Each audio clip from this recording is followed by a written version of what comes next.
Minister, what brings you here to Harlow today? Well, I'm delighted to be in Harlow to announce £17.8 million worth of funding for bus services across Essex County Council. The previous government required county councils like Essex to bid and compete with other areas for bus funding, and as a result they got very little. We've allocated a formula based on need and population, and that's why Essex is getting this massive uplift. And people in Harlow, because we're a district council, want to know, how will this trickle down? How will this impact or be a benefit to their lives? Well, Essex County Council will very soon be availed of new powers that will enable them to build a bus network across the whole of Essex, and this funding will absolutely be allocated to Harlow to ensure that they get better bus services and more reliability.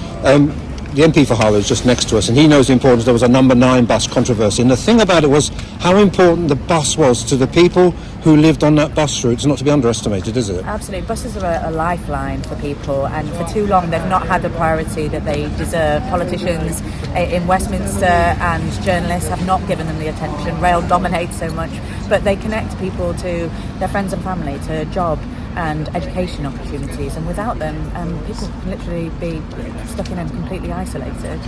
How will we know if this is working? Will I come back in 6 months or a year's time? Well, will I know if this is working or not? Well, we should see additional services, improved reliability and more frequency on the buses that people rely on. At the moment, the system means that we sat back and allowed commercial operators to pick and choose what routes they want to run, and local people have no say over it.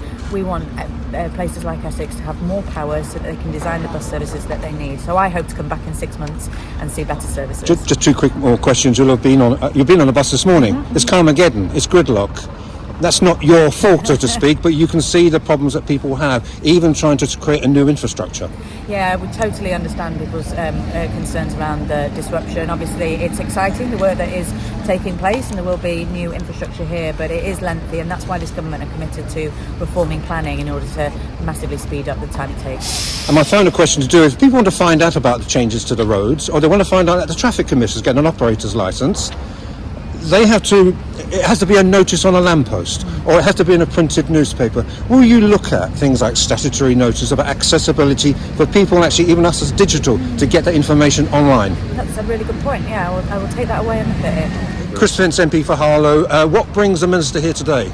Well, a really exciting announcement from the Labour government about additional investment into our bus services, extra £17.8 million of investment to go to Essex Council to improve our bus network, which, as we know, is hugely important for residents in Harlow. I know I just heard the Secretary of State say it, but you know, for many people in Harlow, that bus service is an absolute lifeline. I'm going to, maybe every week I'm going to ask you a feet to the fire question, but how do we know, are you going to ensure this money is of benefit to the people of Harlow?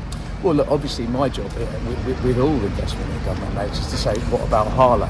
I mean, it's fair to say that, you know, if it's £17.8 million is a sniff amount of money for bus services and for Essex, and Harlow is a huge part of Essex, and as we know, part of this funding has been allocated. We're not expecting, applications forms and applications for this money. It's about actually the government recognising where that funding is needed. And part of the reason that Essex is getting up is because it hasn't had that previously, and there are areas of rectification and reliance on the bus service. And as we just discussed, you know, we know the impact on communities when those bus services aren't as regular as they should be. So absolutely, my job is to ensure and to be continue to campaign towards Essex County Council that some of that funding needs to be spent on Harlow. And did I see you finally, you were on the bus with the Minister? We were able to have a quick chat about general things in Harlow, about transportation, infrastructure, etc.? Well, of course, you know, we know of the challenges. I live in Little Ponds, as I said to you, so obviously we know of the challenges. That infrastructure is coming, but it is taking time. Of course, in the meantime, that disruption is problematic for residents. But